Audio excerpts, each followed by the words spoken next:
Let's go. What a lovely day! Andy, there's a whole world out there. Jump in. Can you dig it? Yeah. You must always pay strict attention. I was just completely enamored by it the entire time. Dude, he did not have to go that hard. I know, man. Isn't it wild? The Jared Cast. So it begins. Yo, yo, yo, yo, yo. What's up, what's up, what's up? Hey, everybody. Welcome to the Jared Cast. My name is Jared A. I'm here with my co-host, co-producer Jared L. We're here to talk about movies. We talk about 2 movies every week, and we do a top 5. And yeah, thank you for tuning in. How's your week been going, Jared? It's been going. It's been a long one for sure. The morning shift is fucking killing me. But besides that, it's been good. I have no real complaints. I aired all my grievances last week, so all positive on the Jared front this week. Nice. How about you? How you doing? I'm doing great, actually. Like, there's a lot of great. Like, we're off to a really strong start with TV this year. Like, Book of Boba Fett's okay, but like Peacemaker on HBO Max, the sequel to Suicide Squad, is insane. Yeah, It's insane, he was my least dude. favorite character, so I had no desire to watch it. But It's like every episode is just like here's a stereotypical 80s action figure, and we're just gonna strip him down until he's human. Damn. And it's some of James Gunn's best work. It's so good. There's a character. There's a psychopath his psychopath best friend is Vigilante, and he's a national treasure already. I love him so much. So I've been watching that. Yeah, I've been watching that, and I've been watching The Legend of Vox Machina on Amazon. I don't know if you heard anything about that. Not a thing. So there are these guys called Critical Role, and they basically do these. Okay, like, I've heard of them. yeah. So they animated their very first campaign, Vox Machina, and turned it into a fantasy show, an action comedy horror fantasy show, and it's like super adult, super R-rated fantasy animation, and it's like, I don't know, like it's just really like I know nothing about D&D, and I'm hooked. Like I'm absolutely hooked. It's great. Man. Good to know. Maybe I'll have to check both of them out. We'll see if I swallow my pride for Peacemaker. Dude, we're also honestly good. We're off to a great start for music too. This year's killer, dude. Freaking the Twigs album. So good. So good. I made the claim that it's going to be a top 3 at least pop album by the end of the year. That Mitski dropped. We got Saba. Like it's been some heat already. So I forgot. Movies just need to catch up. We just need to. We just need to have good new movies.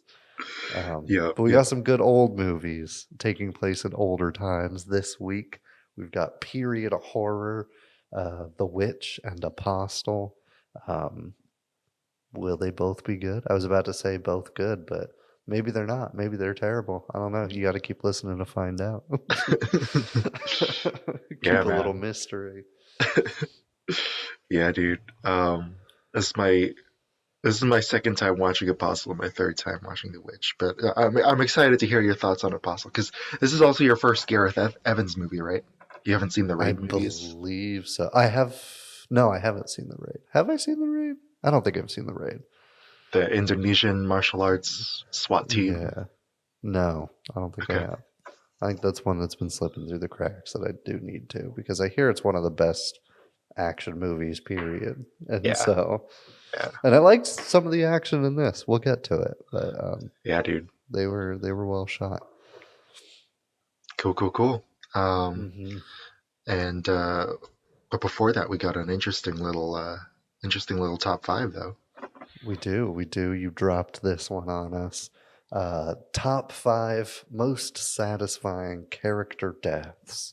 We're allowed TV and movies if you feel so desired. who did you hate and who got their comeuppance, basically, is what it comes down to. And Yeah, I'm real man. excited to hear your list. So why don't you drop your steaming number 5 on My it? streaming number 5. Yeah. Well, I had some trouble because I wanted to include at least one racist on this list. You Um, gotta. you Every got it. good list has a racist. I was I was thinking about the Brittle brothers in Django Unchained. I like the way you die, boy, is my favorite scene in that whole movie. Uh, but I had to go with an even more. I had to go with just purely for the quantity of racists. I went with all of the Nazis getting killed by God in Raiders of the Lost Ark. Hell yeah. I thought that was brilliant. Yeah. By the way, this is going to be a spoiler-heavy list. I know I just Mhm. spoiled 2 movies, but um, spoiler alert! Skip to the thing if you don't like this. Um, Yeah. yeah, but like, oh my god, it's so good. Like all the lightning bolt going through everybody's hearts in the camera crew, of like when I was just learning about the filmmaking process of like, oh, not the camera crew. I was like, wait, no, they're Nazis. Wait, no, it's good. It's Wait, good. hold on. It's good. Um, Hell yeah. and the face is melting, and then the one head exploding. I was like, how is this allowed in a PG movie? Right. And I love early era Spielberg because he just did not give a fuck about violence, and I kind of like his approach back then more than now. But yeah, man, I really appreciate this movie. I think it's one of the best action movies ever made, and those deaths are make it that much better. Yeah, absolutely. It's a fantastic pick. Um, Mine, it's not confirmed that he's a racist, but he seems like he would be, and he hangs out with racists. So we're gonna go ahead and label him racist. This is not a spoiler if you listen to every episode of the Jared Cast, because it's something we've covered. We're already dipping into TV. Breaking Ooh, Bad has a lot of yes, hated characters in it. yes, Um, but one is probably rises above the rest for me, and that's Todd. Todd getting strangled by Jesse's chains yeah. in Breaking Bad. Absolutely fantastic. Fuck that little Weasley bitch. And I'm glad he's gone.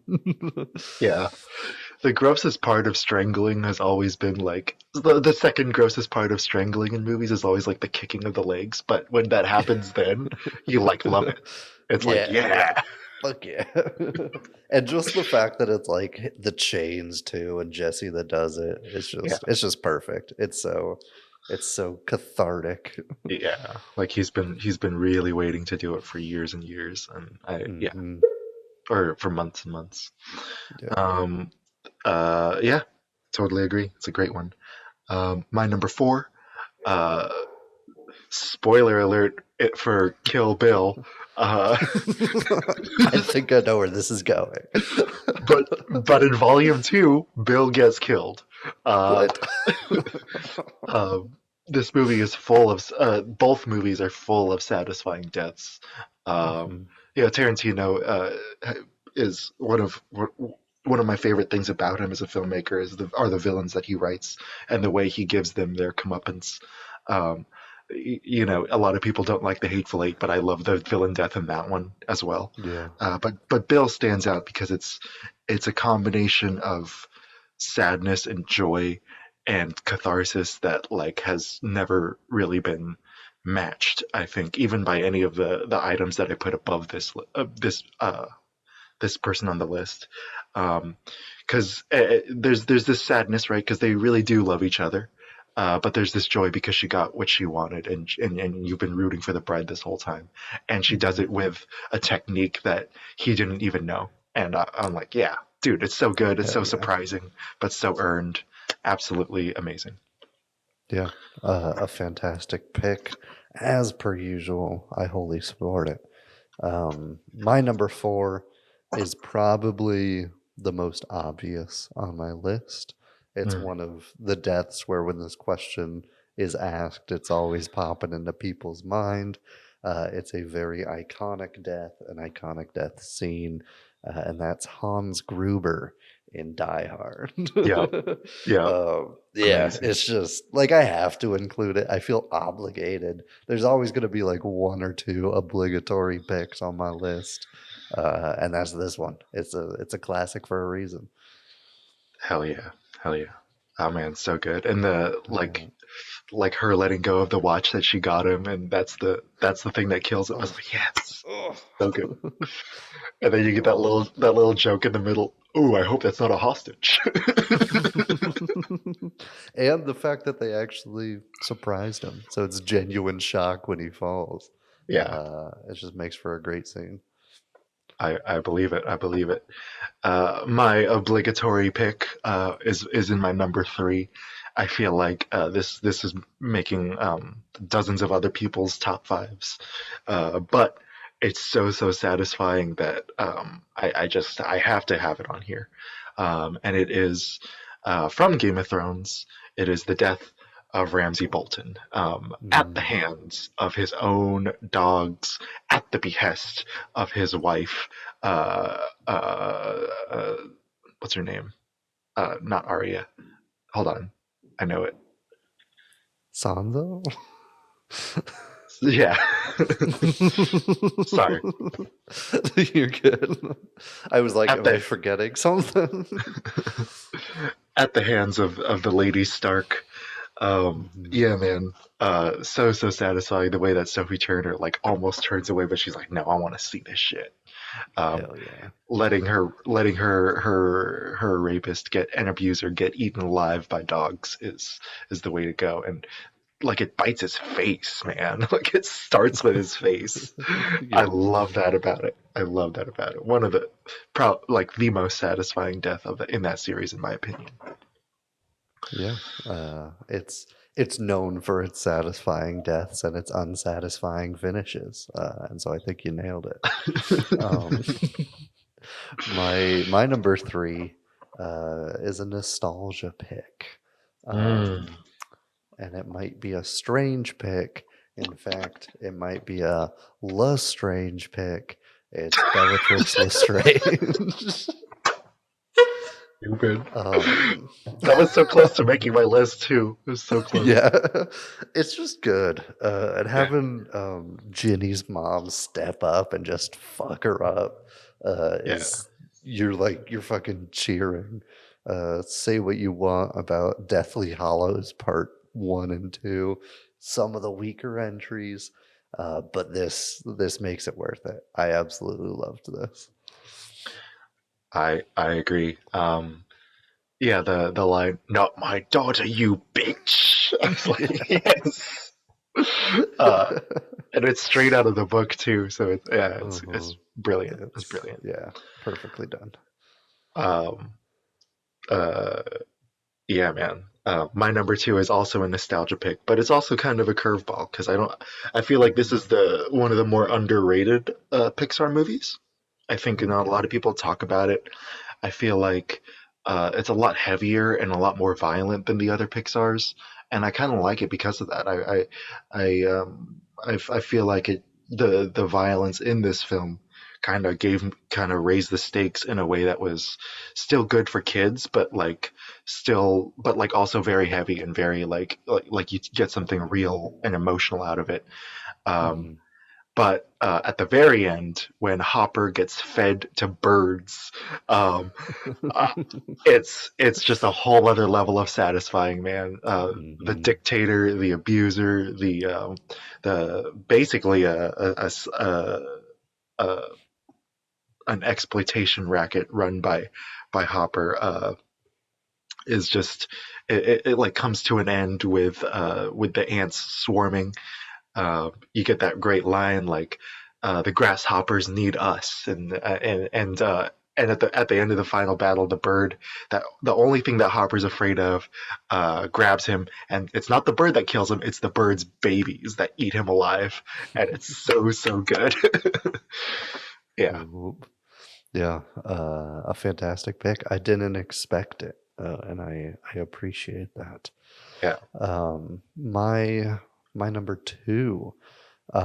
This one, sometimes the satisfaction comes from how much you hate the character. Shout out Ramsey Bolton. Sometimes it's about the journey. Sometimes they dedicate the entire movie to hunting down one man and ending his life. And so my pick is just that. It's Count Rugen, the six-fingered man in The Princess Bride. Fuck yeah, dude. Absolutely great. Just the build up to it, hearing the fucking prepare to die speech over and over again, and then finally having that payoff is wonderful. The choreography of the sword fight is fucking amazing, and also all the choreography in this movie is amazing. Yeah. And it's just real satisfying, and I love it a lot. Love this movie a lot. It's my number two. Yeah. Yeah. The way he gives him the same exact scars. And he's like, oh, it's brilliant. Absolutely brilliant. My number one is one that we've talked about on this podcast. It just occurred to me right now because I was preparing to write a little thing shouting out one of my favorite actors of all time, Willem Dafoe. And so I picked The Death of Green Goblin in Spider-Man 1 as my favorite. It's one of the most brutal superhero fights of all time. You see Green Goblin do a lot of really terrible things and attack and harass Aunt May and burn down her house. He turns people into spooky skeletons at a parade. He turns people into skeletons. He does all that shit, man. He insults Mary Jane. He insults his own son, and he manipulates Peter Parker. So getting killed by his own glider, and then the little realization, yeah, this is gonna happen, and just the end of he doesn't die right away. He's in pain. He's in absolute agony. In his last words, "Don't tell Harry." It's oh man, it's a perfect combination of sad and satisfying because you hate that villain, but you know that the man Norman Osborn was still somewhere in there. I think it's absolutely perfect. It's very Sam Raimi. It's a good combination of funny and heavy. Yeah, I love it. Yeah, an absolutely fantastic pick. Yeah, great fucking movie. We need to review it again. What if we just start reviewing the same movies again? Year two. For the next year, let's just repeat everything we did. Or let's just re-air the episode, but change the scores so we don't have to record anything. It's perfect. We'll do that when I'm out traveling. My number one, we don't have any crossover picks this episode, but we have a crossover TV show. And that's good enough for me. I disagree that Ramsey is the most satisfying death in all of Game of Thrones. This one was very close between three. Ramsey was one of them. But at the end of the day, I think the combination of just hatred and annoyance for this character and the way he dies makes it the most satisfying. It has the single most satisfying noise in this entire list, and that is Viserys being crowned by Khal Drogo. Oh my god. That sniveling little bitch boy finally getting shut up via molten gold is so good. Probably my favorite kill in all of Game of Thrones because it's fucking hardcore, it's painful, and the thud of his head hitting the ground is flawless. I absolutely love it. It's my number one. Yeah, man, that's a good one. That's episode 2 or 3, right? It's real early. You don't get a lot of time to hate him, but the way they do it makes it all worth it. That's awesome. That's a great pick because I was actually expecting your number one to either be Gus or Joffrey. Joffrey was the other one that it was like kind of tied with. Yeah, the reason I cut Joffrey from my list was because I think even more satisfying than his death was Diana Rigg accepting the mercy killing and then telling his father that she killed him. Like, Yeah. I'm the one that poisoned Joffrey. I was like, oh shit. Yeah. I think that was the better. But yeah, I agree. Like Viserys was a great left hook. I didn't see it coming. Yeah. And the crown for a king line is absolutely amazing. I love it. A fantastic show. Even irregardless of the last season, I still think overall damn good television. I agree. Great early Momoa too. Cool. Yeah. We got some satisfying deaths in this movie too. We do. One in particular, which I'm sure we'll talk about. But yeah, Apostle. It's the lamb that's thrown out of a boat. So bad. The way it hits the door too.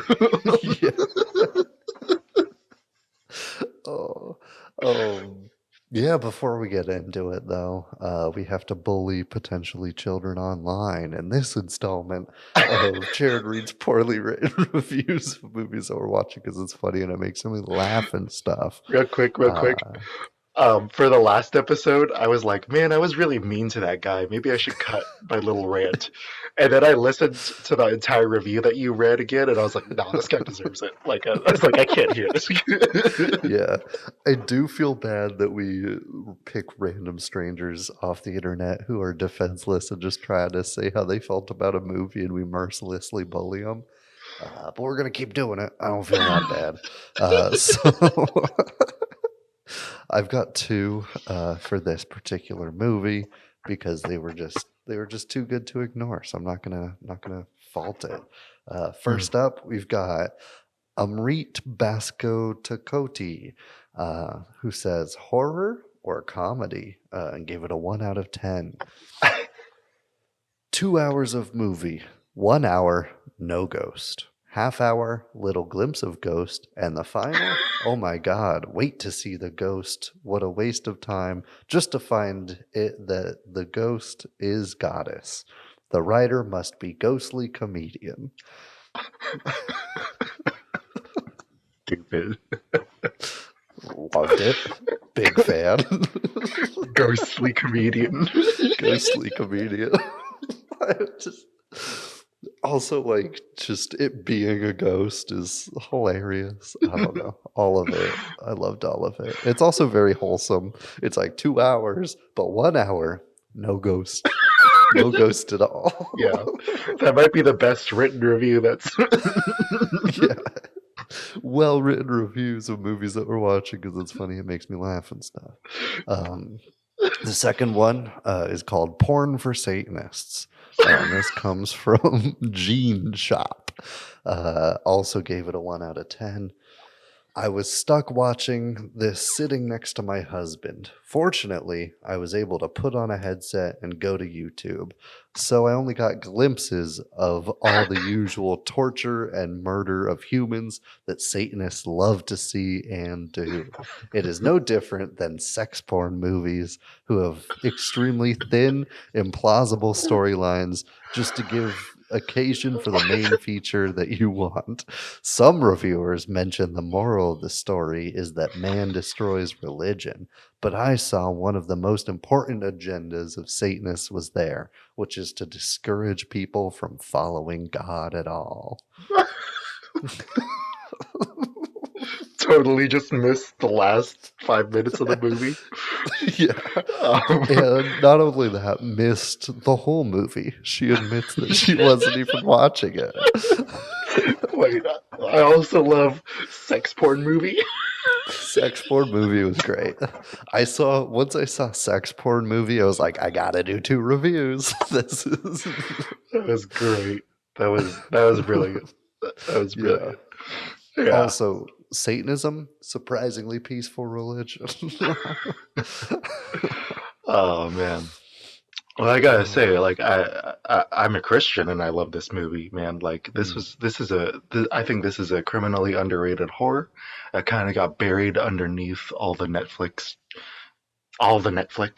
Uh, just so they're doing new movies every week now. They started last year and they're continuing to do it. It's just It's insane. crazy. Um, but yeah, I think this is one of the shining lights on there because not a lot of them are great. I do really like it. I don't think it's perfect, but uh, but I remember being such a big fan of Gareth Evans from the Raid movies. Um, uh, One and two, I think, are two of the best modern action movies. I think two is one of the best of all time.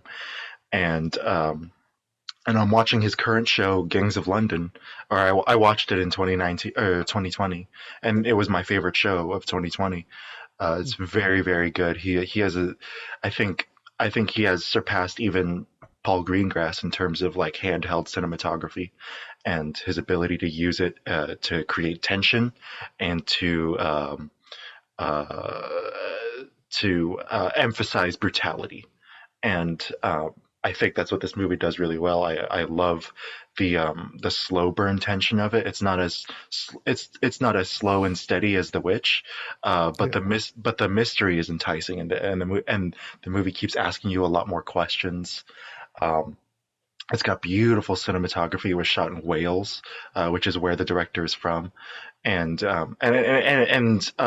the reason I picked it for a period piece horror is because it's actually pretty closely tied to history. Both these movies are, both The Witch Yeah. and Apostle are closely tied to history. This one being almost just a couple years after the Boxer Rebellion, which we see as which.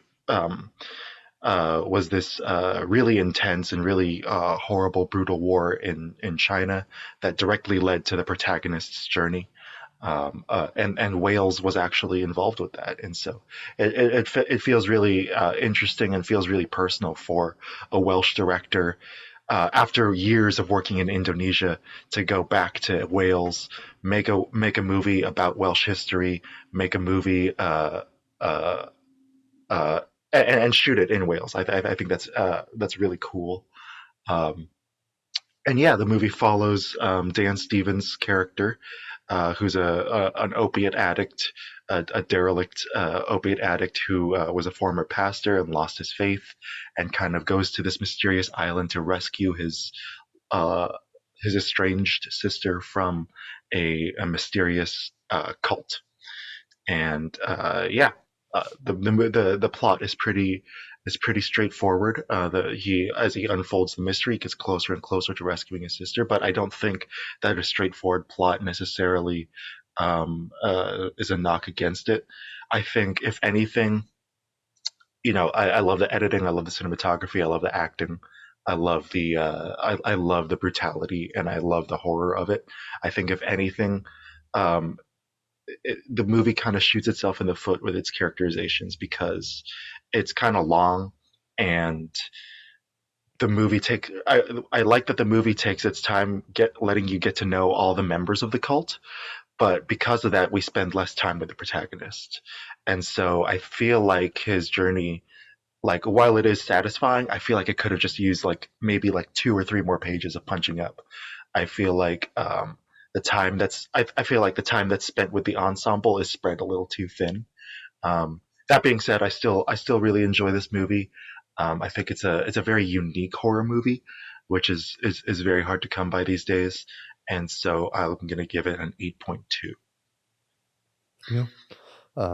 I mostly agree. I feel like we have pretty similar opinions. I thought it was good. I thought it was very close to being fantastic, but I don't think it quite hit all the boxes for me. Um, like the horror was great, the scares were great, the action was surprisingly awesome and Mm-hmm. smooth. Like the just hitting each other with spears and sticks and shit. Like it was entertaining as fuck. Yeah. A lot of good creative kills, like kind of akin to slasher movies, like the I don't know what his name would be. The little like goddess's helper with vines all over his face. Yeah, he doesn't have a Um, name. Yeah, him, like the whole torture device in there was fantastic. So good. So you get a lot of great moments and kills and stuff. But for me, I didn't care about any characters. Like I think it comes down to what you were saying, where we didn't have enough time with the protagonist, or any with the sister really. The most I felt for her was when she was tied up in the square, and Rafina from Sing Street was helping her out. But I, yeah, like I just didn't really get invested on whether he was successful or not.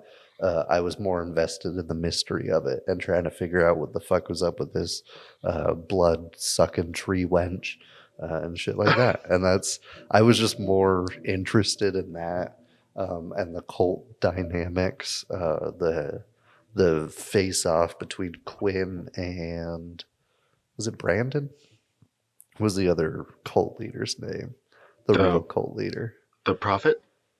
Yeah. Malcolm. Malcolm. I don't know why I thought Brandon. You're good. Yeah, so like the dynamic between Quinn and Malcolm was super interesting. Mm-hmm. But I just didn't really care. Like I didn't get too invested. Yeah. It was very well shot. Hold for Bert. However, disclaimer, something was up with my laptop, and like all the shadows and stuff were like crazy pixelated and looked terrible, and I don't know why. So it kind of just, I'm not faulting the movie for that. That lost it no points. Yeah. But it just kind of took me out of it and ruined the experience a tad. So I was a little disappointed, and I'm gonna rewatch this movie on my actual TV once it's up and working again. But Good. yeah, like I liked it. I liked it a lot. I think it could have reached the same fame as like a Babadook, where it's like if you're a horror fan, you know it, you love it. I just think it was kind of a little bit off. Just needed some cleaning up. It was a little Yeah. chaotic in the first act, especially. But Mm. besides that, I was endlessly entertained. I was spooked, and it was a good time. So I'll give it a 7. I enjoyed it. It Nice. wasn't the most amazing film I've ever seen, but it was plenty good surprise, and it's one I'd probably recommend to the right people. Hell yeah. Hell yeah. Yeah, we could talk about the writing then first, since that was both of our thing. Mhm. What specifically about the first act was chaotic to you, and how do you think it could have been better? I just think we were jumping around a little too much. I think we needed to stick with the protagonist alone for longer, or like kind of have that be our introduction to the island. Yeah. Because we're just like, here he is, and here's his dad, but you can forget about him. And then we're gonna go to this couple having sex on a beach, like in an instant. And I'm just like, okay, you're pulling me all these directions, but I haven't like gotten a lay of the land yet. Like I haven't even seen the island that we're on. I know nothing about like the mystery besides there's been a kidnapping. And so I just kind of wanted to sit in it a little bit and just kind of like ease in and then start throwing all these names, faces, and people at me. Mm. So it just felt a little like disjointed. Some of the pacing was a little off. It's not the best edited in terms of the slower scenes. The fast scenes and the intense ones were Yeah. great. There was fantastic suspense and fantastic action, but um, it's tough doing that dialogue. You gotta get it right. And so I think it was just kind of a combination of all that for me. I feel it. I feel it. I do agree that it probably would have like heightened the suspense if we stuck with if we stuck with Thomas the entire time. I Mhm. think like uh like we don't even have to. I didn't even really need to see him get the letter in the first place, like, or the Yeah. locket. Like, if like they were just, if it was just like audio playing like in his head while he's like stumbling through the streets trying to find his place in line and stuff. Mhm. Um, I do. I in the first act, I do like that they establish how smart he is, and Yeah. I think like that's part of what makes me root for him is like, oh, okay, this is like a cool, like almost detective type thing. Hmm. Because when like him switching the tickets and him like doing all that stuff, like I thought that was really neat. Um, Yeah. uh, and yeah, like I don't know, like it's a weird one for sure because I don't know how I would fix it because I if we sacrifice a lot of the time that we spend with the other cult members, then we sacrifice the like the tension in their scenes, Yeah. specifically in Lucy Boynton's scene. What's her character's name again? Andrea, in her scenes and in Malcolm's scenes, where like Hmm. we're following the two of them, because I actually really like their character arcs. But I also think, like, yeah, you're right. Like, sticking with Thomas would have helped us care about him more, and it would have heightened the mystery. Um, Yeah. It's tough too because it's a long movie. Like yeah, I don't know if you have the runtime. I two think we have like sixteen. 216. Yeah, or And 210. so you Sorry. can't you can't really add a ton of pages like to the beginning, especially Yeah, because you want to kind of get there. Because especially for a modern horror audience, you have to get there quick, or else people get bored. Like that's just where we are. Not everybody, but that's where we are in a lot of cinema. So I can't fault them for that. But yeah, it's tough because I don't know if there is a solution. I think you just have to sacrifice something, and I guess I was unhappy with their choice. I don't know. Do you think showing like the flashbacks in a prologue would have done the trick? That way, like, it's a linear journey. Because Yeah. like for me going in the second time, like I was more invested in Malcolm this time because I knew what like what his character's past was, in that he didn't want to exploit the goddess in the first place, and so like I Hmm. was more invested the second time than I was the first time. Same with Thomas. Like I knew that he was a former pastor, like going in the second time, and so that's why I was kind of a little bit more invested the second time. But like Yeah. I don't know. Like it's also like a nice payoff at near the end. So I don't know how. Yeah. I don't know because I maybe I would split the difference and maybe do that for Thomas, but not Malcolm. Mm, Because I like the surprise origin story of Malcolm that you get in that flashback. yeah, Um, I think that that's a good reveal. Um, but having like a man who's given up his religion go to such a religion heavy thing, I think you benefit from knowing earlier. So I guess kind of both. It yeah, would be my answer to that. yeah, man. That's crazy. That's crazy. Cool. Um, like I guess towards the end of the second act and the third act, we get more we like it's kind of it's interesting because it's like one character arc end after another. What did you think about the way we wrap up on Jeremy and Fionn, the young teenage couple, and like how their arcs paid off, and like how that kind of factors into the horror and how that factors into the themes of the movie? Yeah, I like it because you really see the evil of her father. It's it's brutal watching him fucking kill his own daughter and then frame the the boyfriend or soon to be husband, I guess. Um, yeah, it's rough and it's brutal, and I think you need that brutality to kind of up the stakes in future conflicts with that character. Um, I wasn't super invested in their love story because Me neither. it barely ties to the protagonist. So I wasn't like super bent out of shape about anything. Um, but it's still hard to watch, and you get good scares, and like I said, it raises the stakes. So I think it's still a satisfying way to end their storyline. Yeah, I agree.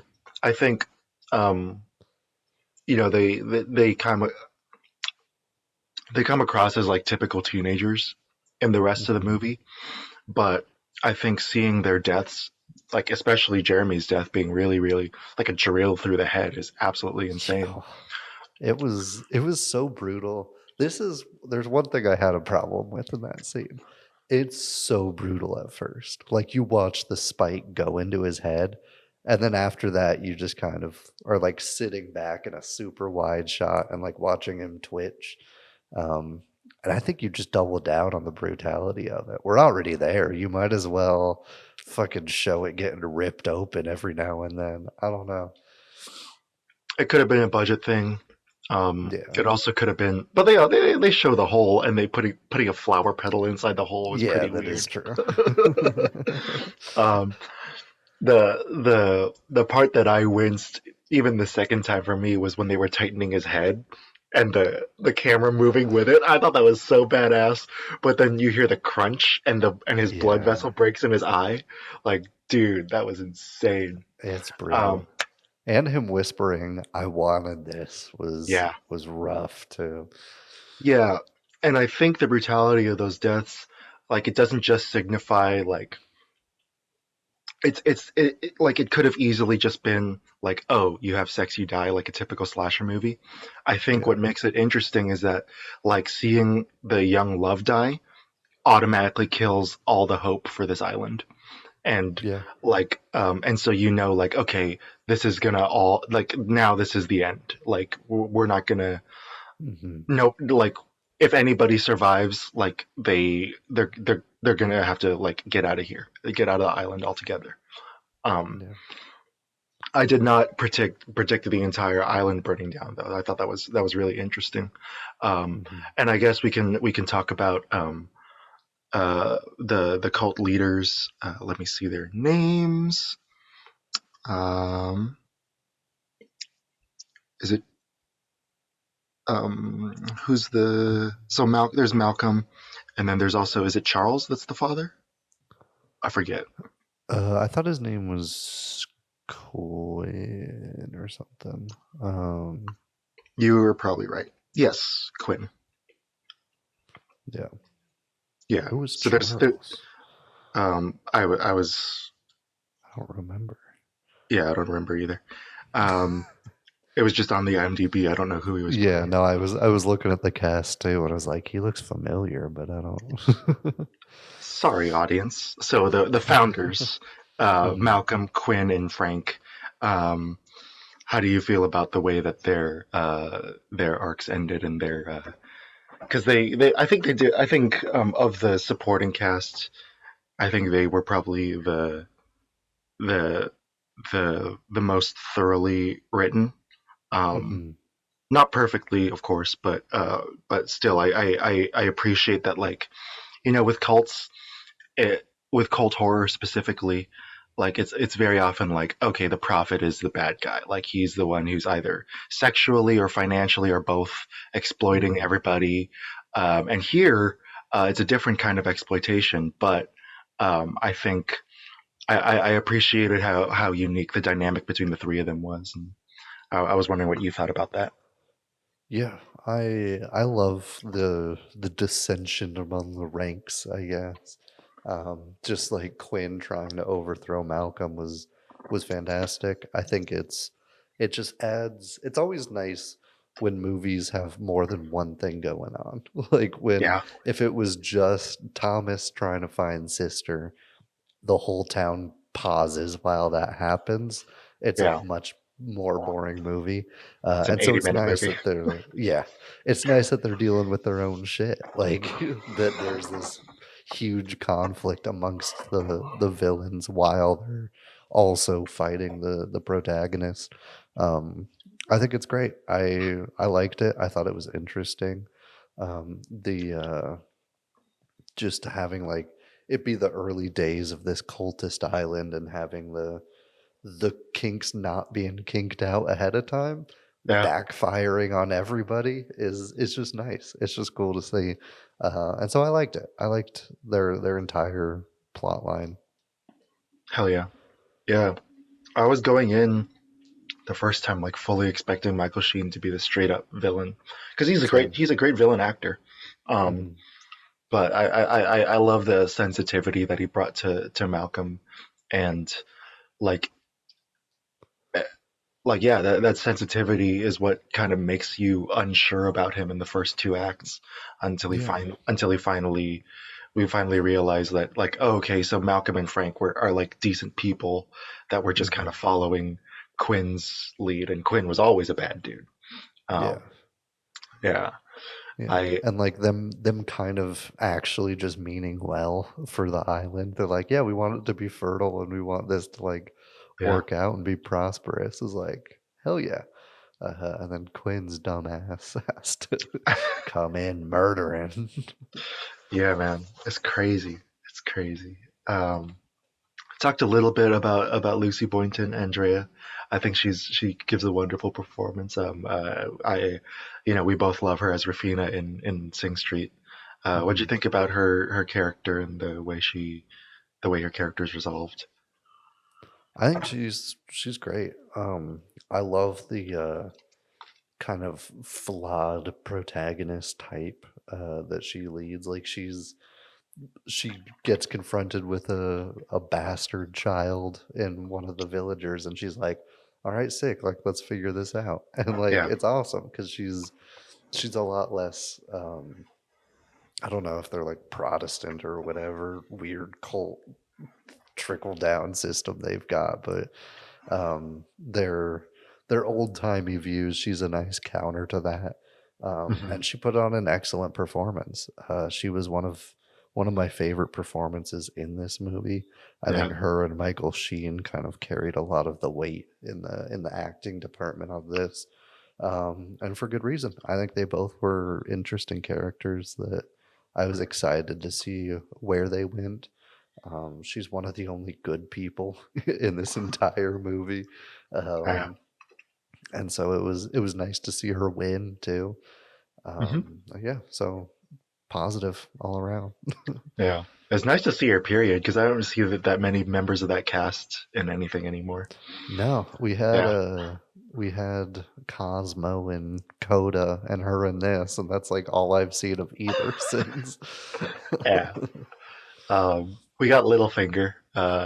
Yeah, but But he's always been in anything he can get, really. yeah, he's so good in Peaky Blinders, dude. Yeah. He plays a gypsy assassin. That's fucking awesome. Yeah. Um, Um, oh, she was in Bohemian Rhapsody. I don't remember her in that. that's Um, because Bohemian Rhapsody sucked. True. Oh, is she his wife in that? That's weird. Anyway, I'm getting distracted. Mediocre movie. But I'm sure she was great because she's always great. Yeah, man. I agree. I wish I could get like a couple scenes with her and her dad, because Yeah. she and Malcolm talk about each other, but we rarely ever see them together on screen. And Mhm. I know that the primary relationship is between her and Thomas, but and like her kind of um, being. I think for Thomas's journey, he's going in as a cynic, kind of like thinking all religious people are sheep, and like that all these people are just, praying to something empty, going in as a Mhm. cynic, going in as a skeptic. And I think she's a lovely counterpoint to his journey. I Yeah. just wish, and so I appreciate that about her character. I just wish that the relationship between her and her father was a bit more fleshed out. Yeah. Yeah, Um, and it's such an interesting dynamic between the two because they're so different, but at like their core, they have like a lot of the same values of like actually caring for your fellow man and shit like that. yeah. And so it would have been a cool dynamic to just be a fly on the wall there for a bit. Yeah, yeah, I agree. And that's kind of what I appreciate most about their characterizations. I mentioned this when I wrote about Midnight Mass on my Instagram. Like, it's so cliche to like show like religious is good is bad, and the others are good, and they're just Mhm. exploiting people. And like, yes, of course, that's been true of a lot of organized religion. Or organized religion disgusts me in the way that I express my faith, and it's very different from my own views. But Mhm. at the same time, I think that showing all of those people to be bad is a very shallow thing, and a very dumb thing to me, especially as someone who grew up alongside these people. And so, seeing a really seeing three-dimensional characterizations of these people, like, yeah, that, like, this belief actually does something good for these people. Like, I think that's pretty that was nice about the movie, and something that I didn't expect going in my first time, for sure. Yeah. um and yeah, last but not least, Thomas's journey. I It's interesting that we paired this with The Witch, which is about the disillusion of one's faith, and then this movie's about the restoration of one's faith. Yeah. How did you? Also, Yeah, names are Thomas and Thomason. yeah, it's interesting, right? They're both named after. Creepy.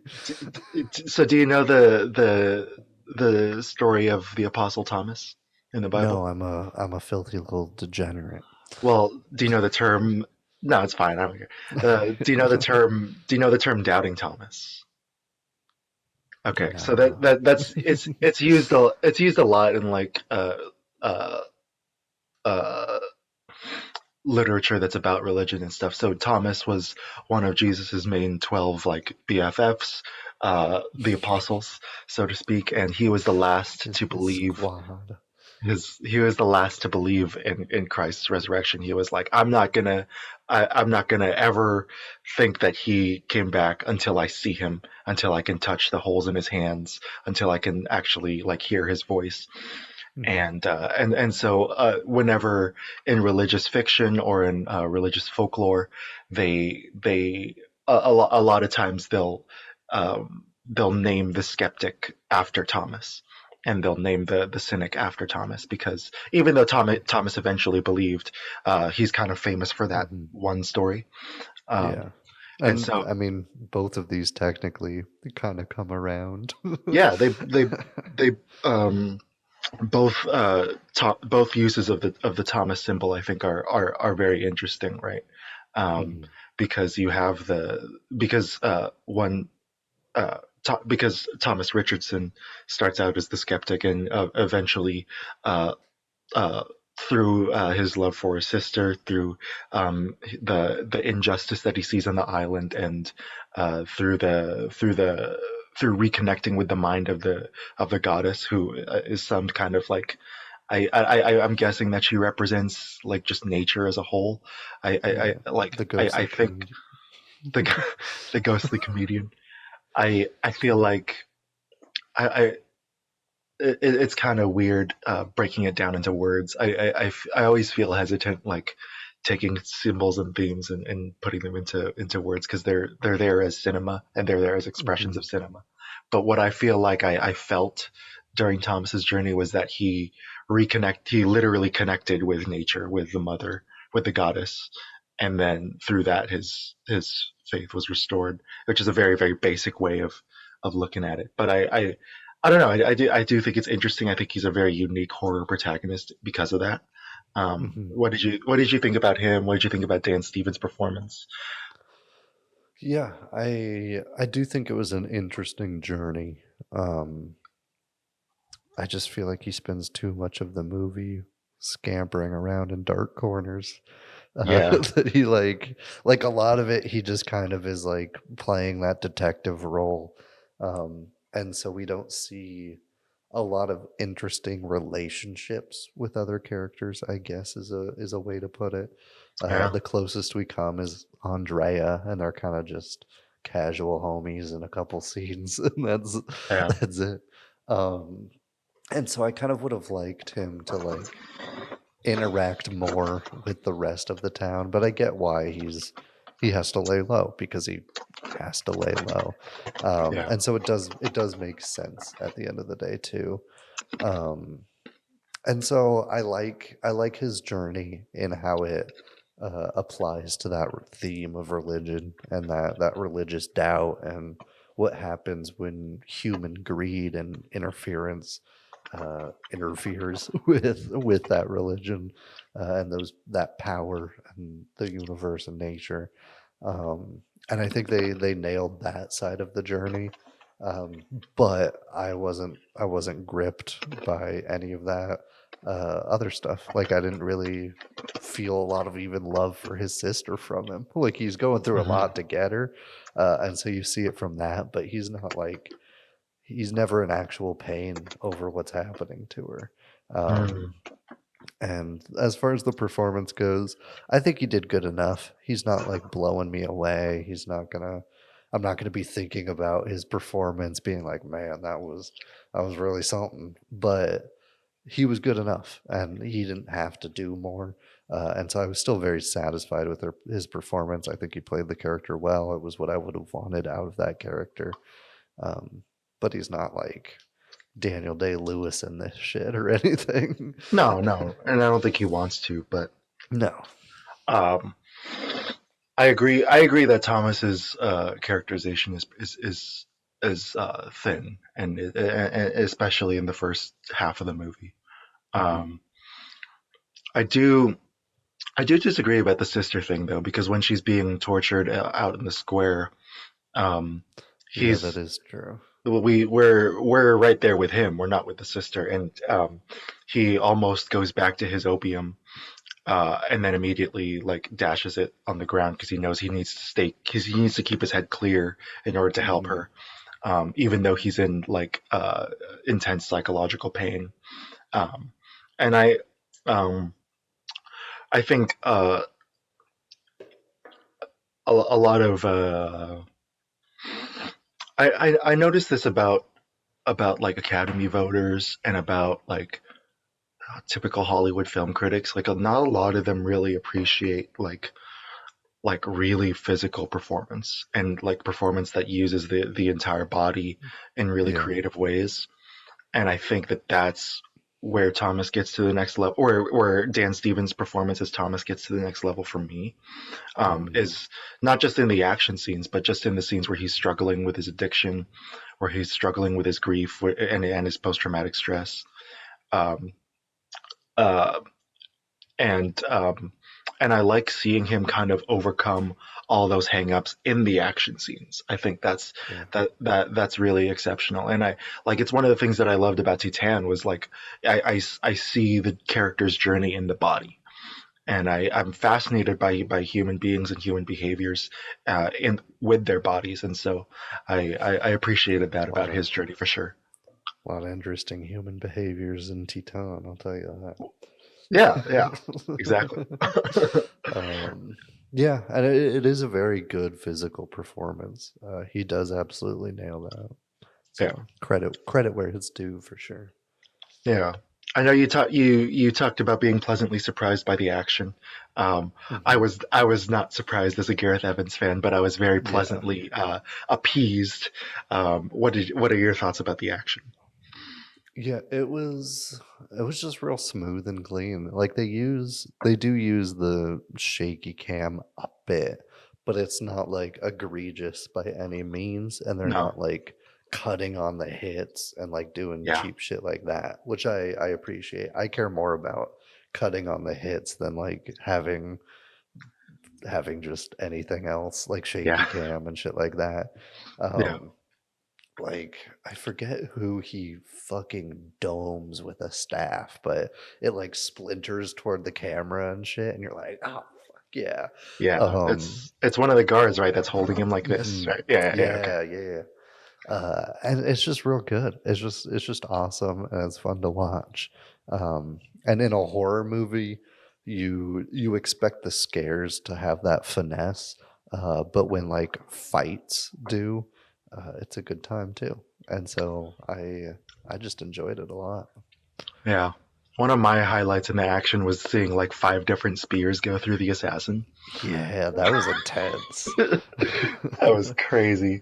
And the reason I normally roast directors for using handheld in these action scenes, but Actually, what I like about the way Gareth Evans does it is it's specific shakes. So he like actually moves to emphasize the hit, and Yeah.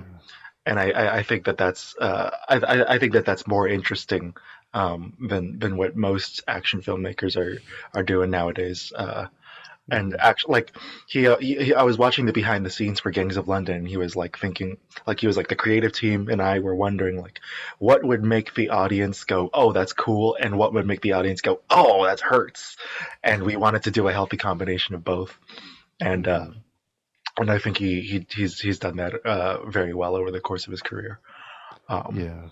Yeah, His cinematography to emphasize movement throughout this entire thing is fantastic. He'll like drop the camera with a character and like do a 90-degree turn or something. The flashback of Thomas getting branded starts with that crazy like tilt all the way around and then rotate halfway.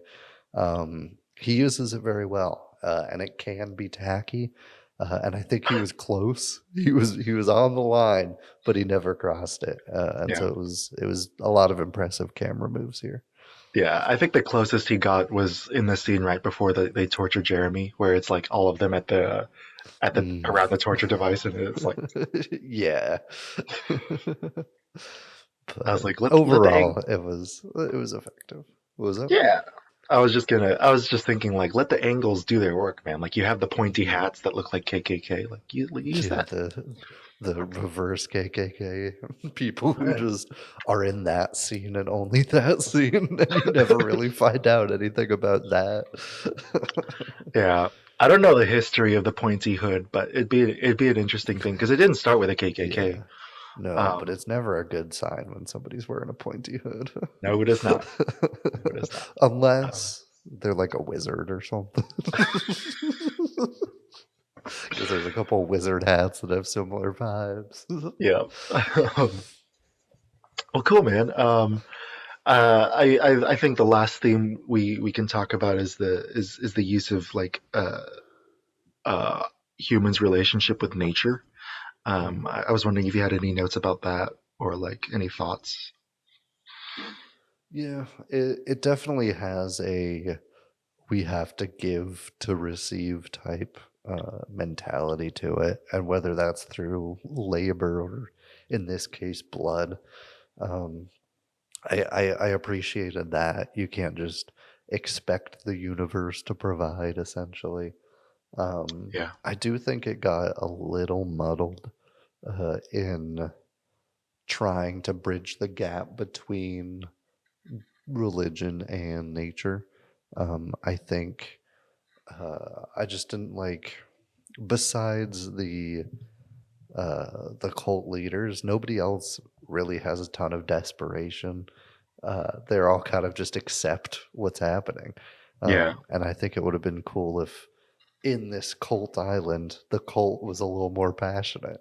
And that would have helped kind of bridge that nature and religion dichotomy a little bit better. But a lot of the nature stuff is beautiful. Like the set piece around the goddess is fucking gorgeous. Yeah. The little vine minion dude I talked about is creepy as fuck. Dude. I loved that character. But yeah, so overall, I think it's mostly positive. I just think they needed to bridge that gap a little better. Yeah, I agree. But they leave a lot ambiguous, especially at the end. But I also, so and I appreciate ambiguity, but I think in marrying the two themes, I would have also appreciated some clarity. I guess last question, was it scary? I don't know. Ish. Like there were, I didn't like jump really at any point, but there were Same. definitely some scary moments and some moments of good tension.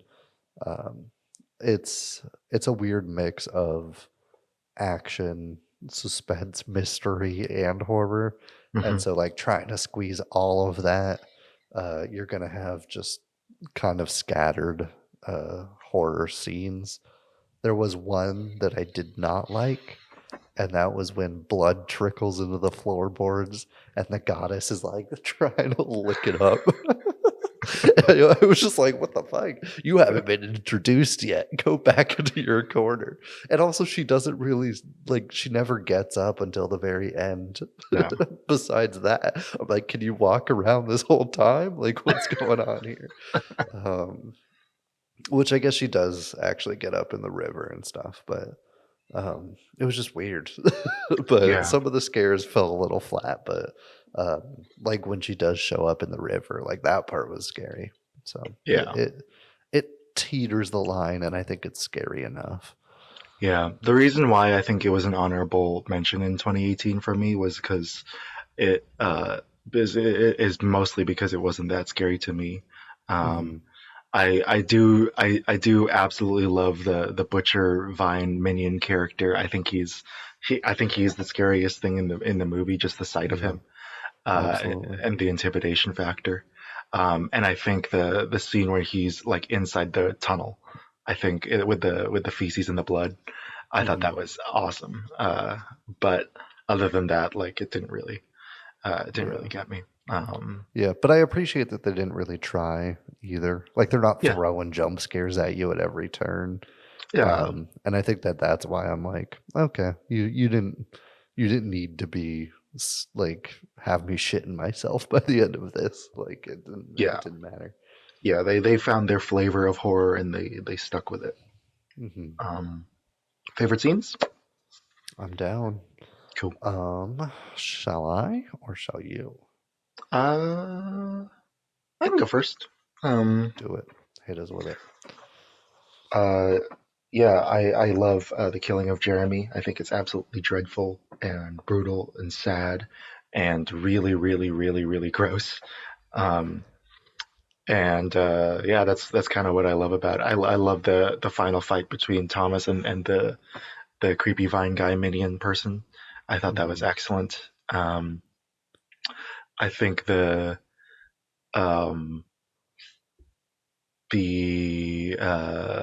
what's it called? The killing of Quinn at the was very satisfying. Just like filleting him from sternum to groin was just having them like pull him while he just holds the knife was fucking awesome. It's so good. Yeah, and he's like screaming the whole time too. It's like yes. Narrowly missed my list. I didn't want to talk about the scene twice. But yeah, there's that. I also love the scene in the secret tunnel with Malcolm, Frank, and Thomas. And Thomas almost getting Frank killed with a shotgun. Yeah. I was Jesus hoping Christ, that man. he would just fucking kill him and just be like, well, shit. Yeah, that was insane. And I like that's another like cool little detective moment where he just has to he's weak. He literally only has a straight razor, and he's fighting an entire cult army. Like you got to use your wits, and I love those types of stories. Yeah, those were my favorite scenes. Yeah, you pretty much stole all mine. They were every scene you named were like my top. Yeah, especially that face off with Vine Face and Thomas. That medieval torture device is fucking brutal, and so Yeah. just having a fight centered around it was super cool.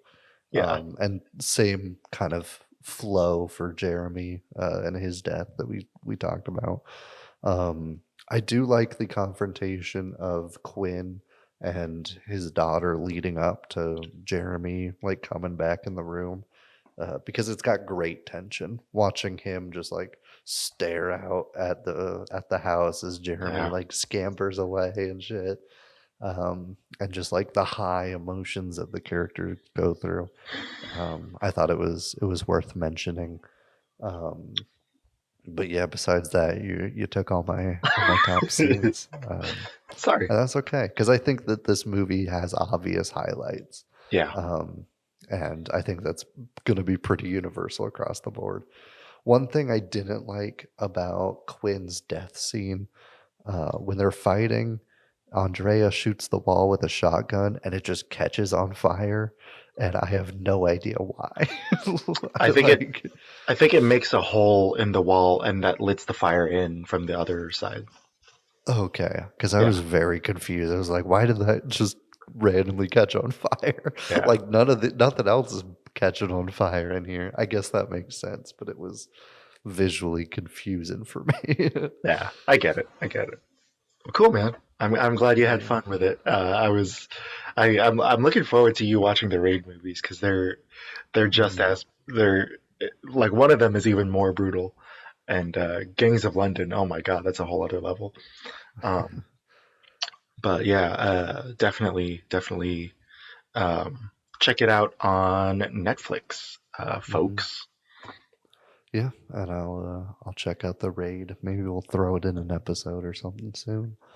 But before that, we've got another installment of Jared reads poorly written reviews of movies that we're watching because it's funny and it makes him laugh and stuff. This one, just one.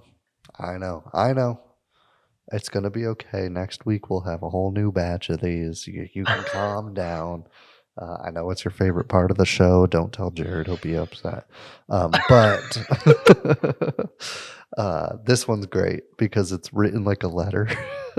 Oh, nice. And it's just weird. It was just strange. It's not as good as the others, but I like it Okay. regardless.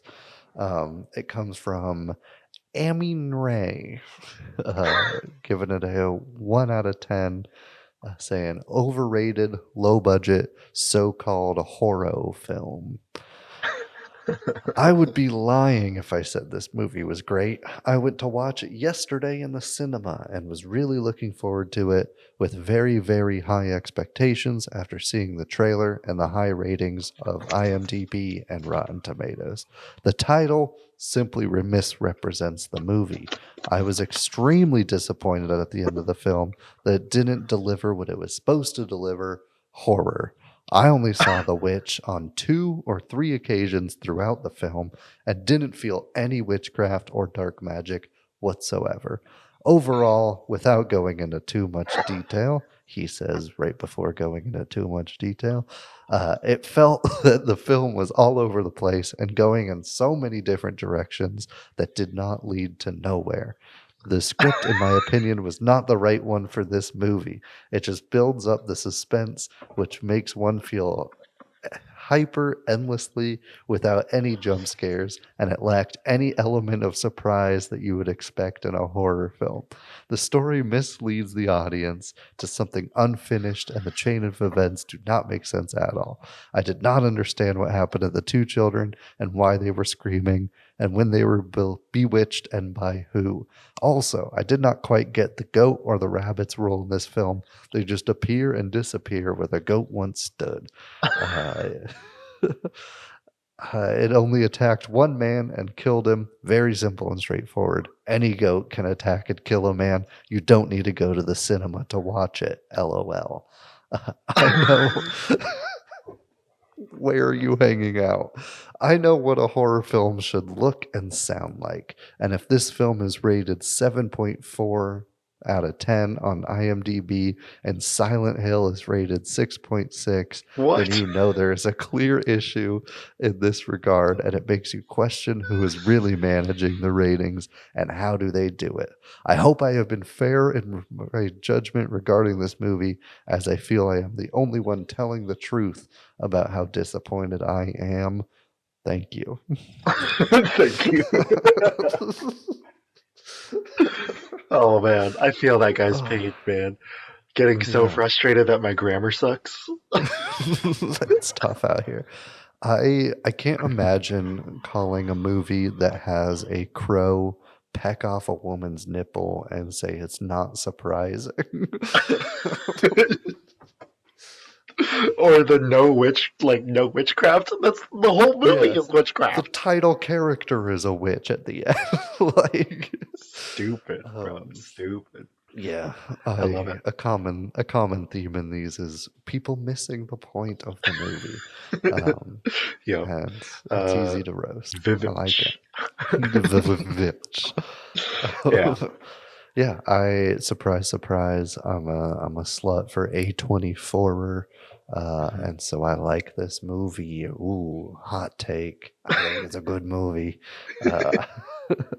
Uh, it follows Thomason and her family exiled for their sins, and they get attacked by a witch and a demon, or the demon, I guess the devil, in the form of their goat, Black Phillip.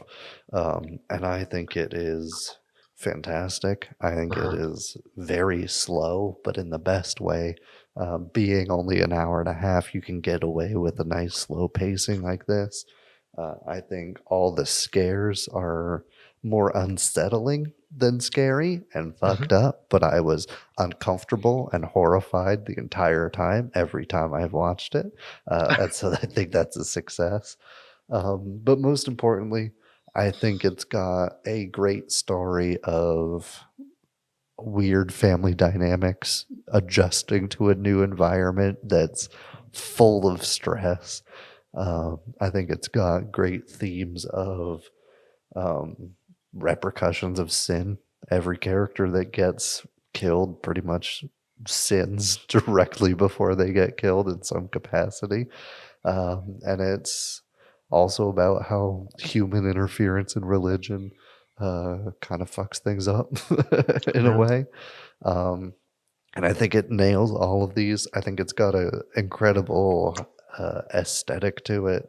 I think it commits fully to the New England folklore that it gets its story from, and I wouldn't have it any other way because you need to fully commit to get something this weird out there and fully immersed in the period in which it takes place. And so it's masterfully done.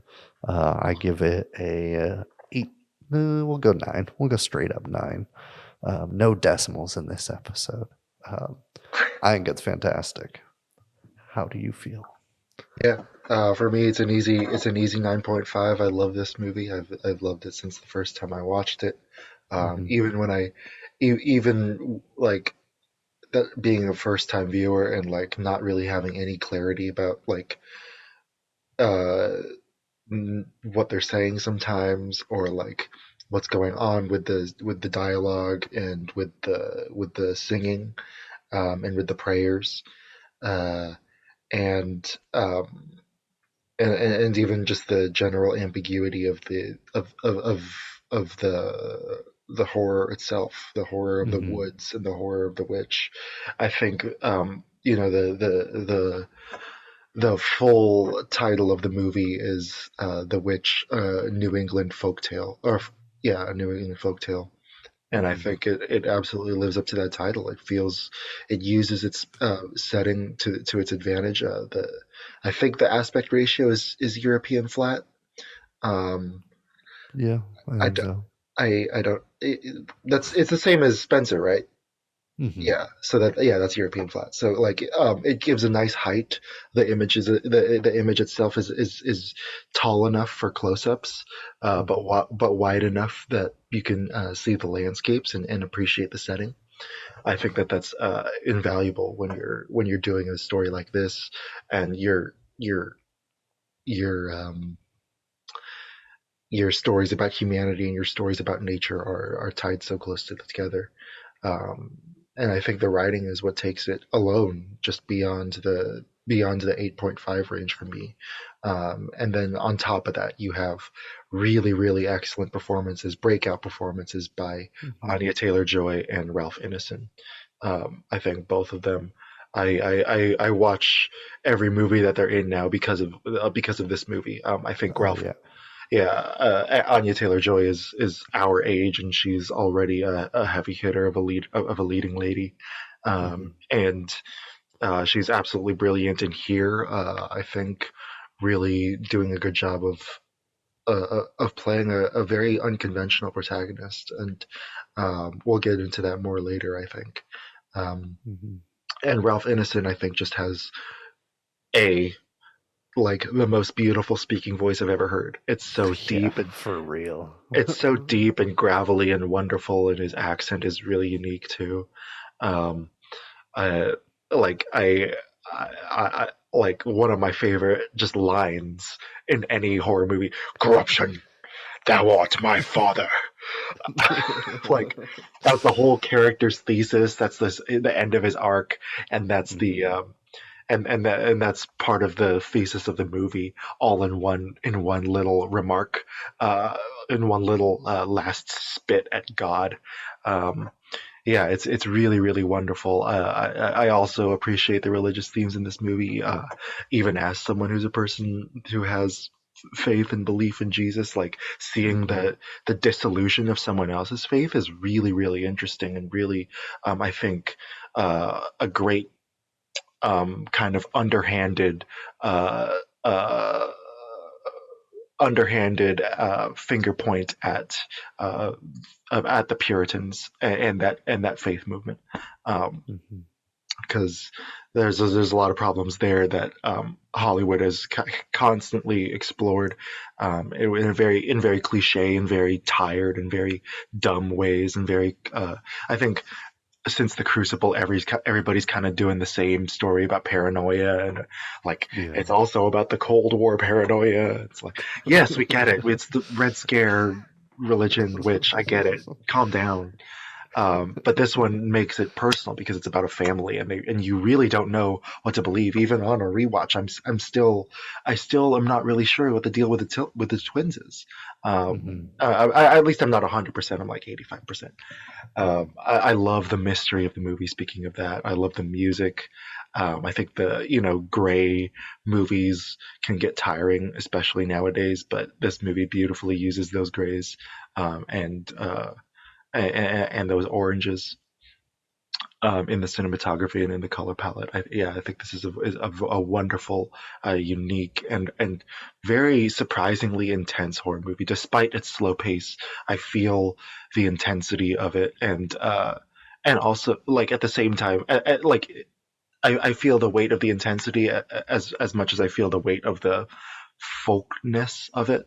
Like, Mhm. there's a distance of like something. This is like something that you would read out of a book, to like tell your children to behave and shit. Like this, Yeah. like, but seeing it and hearing it and seeing their pain, hearing their pain, I think is, and seeing the the spiritual, like, what the word? What's the word? Decay of Thomason, and is really really fascinating, and I can see myself watching this 10 more times and still enjoying it. Yeah. Um, I think that a lot of that constant tension that you mentioned does have to do a lot with the score. Mark Corvin, fucking crazy on those violins, dude. Yeah. It is insane. But it's so effective. He'll turn just a plain wide of a forest with nothing moving in it at all into like the scariest shit you've ever seen just Yeah. from one noise. And it's fantastic. A big shout out to him for the score. You mentioned some characters being a mystery, and I think that that's a pretty decent place to start. The twins. The reason my dad can't watch this movie because they're scared of the twins. He hates twins because of The Shining, and this kind of carried on that legacy. And he was like, "I'm out halfway through because of Damn. it."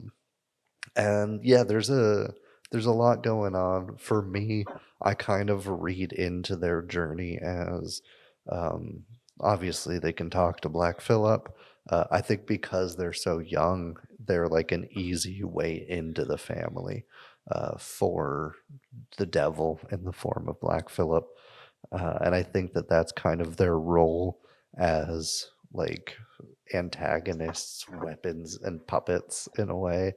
And I think they're creepy. They don't really do anything super fucked up, but they're creepy the entire time. Yeah. But what do you read into them?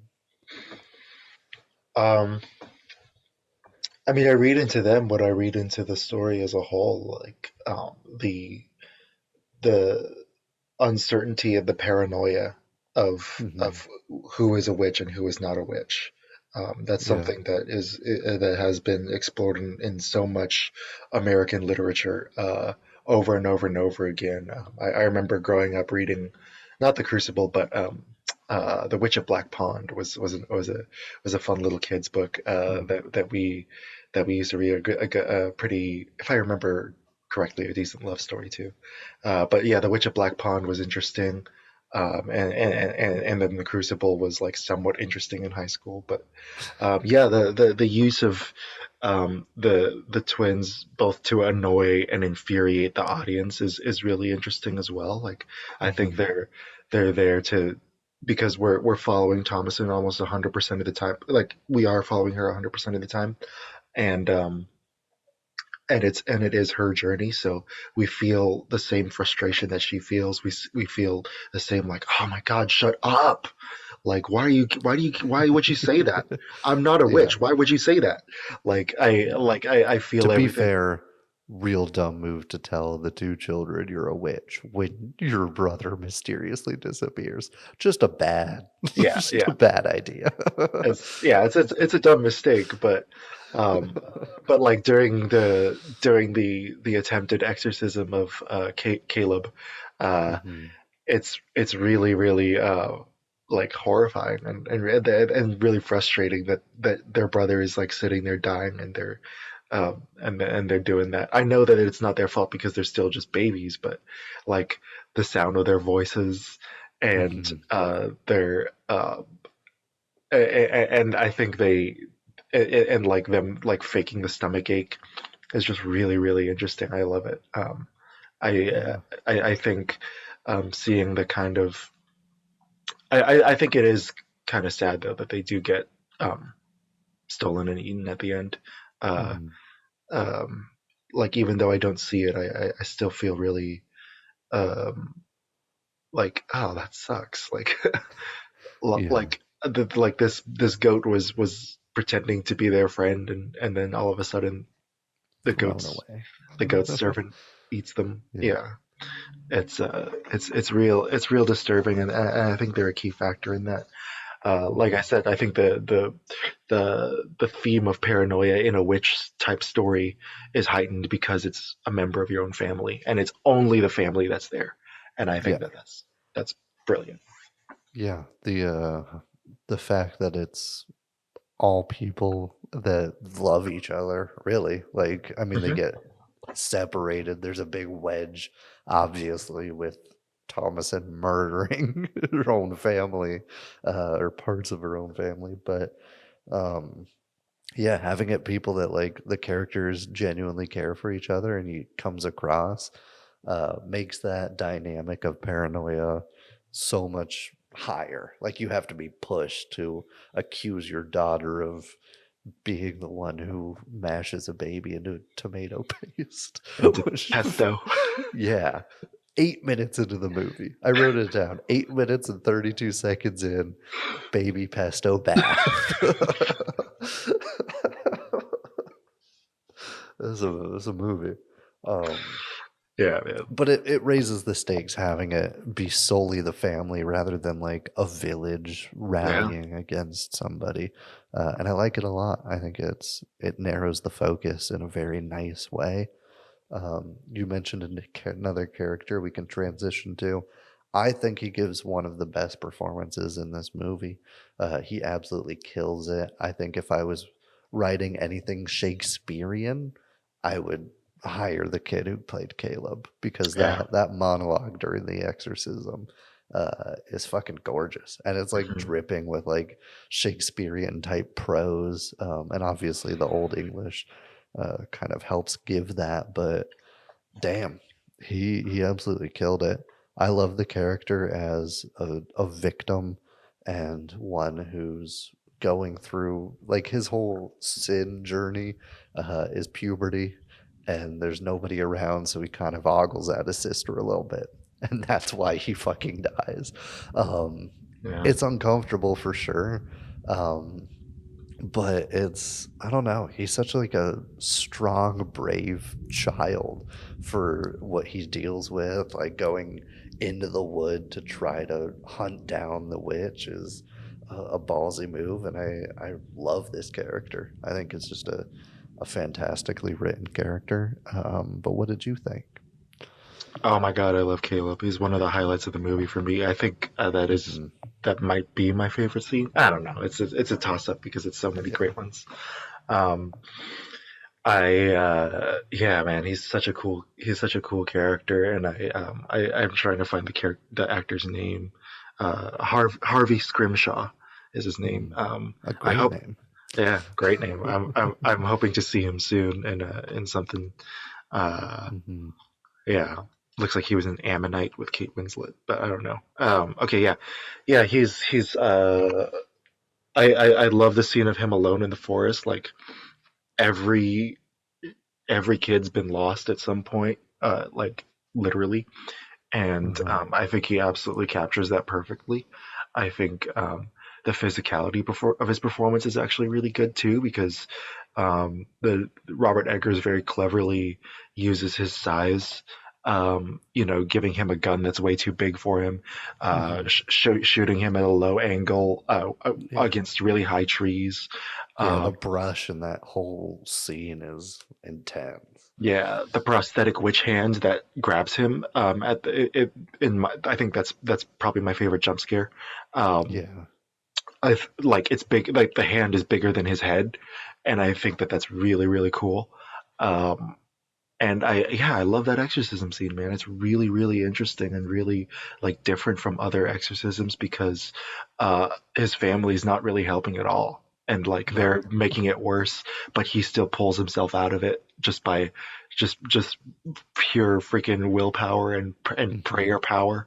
Pulls Yeah. himself out of it, and then and gets to die with a sigh of relief. And I like it, like yeah, his death is painful, and it's horrible to watch, but like he gets probably the easiest death out of, or the least or he's the only one that finds some sort of like positive catharsis, rather than as opposed to the rest of the family.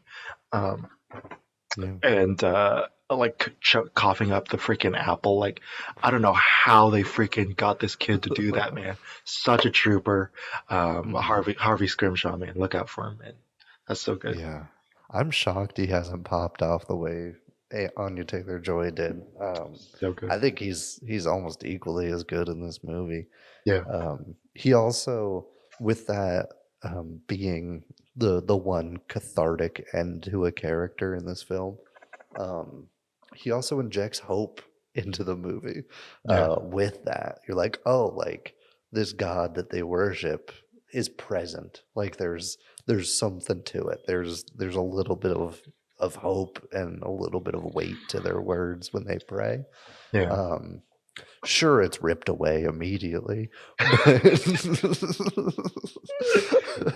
but there's hope, and I think it's a nice fluctuation point in the movie when you have that exorcism scene, because it goes from being super visceral and kind of brutal in the way he vomits up that rotten apple, but the like holiness of the end is brilliant, and so just those extremes within that character are top notch. One character that we don't really talk about much, and I think she doesn't get a lot of shine in it, but she's maybe the biggest victim, one of the biggest victims in the entire thing, and that's the mother.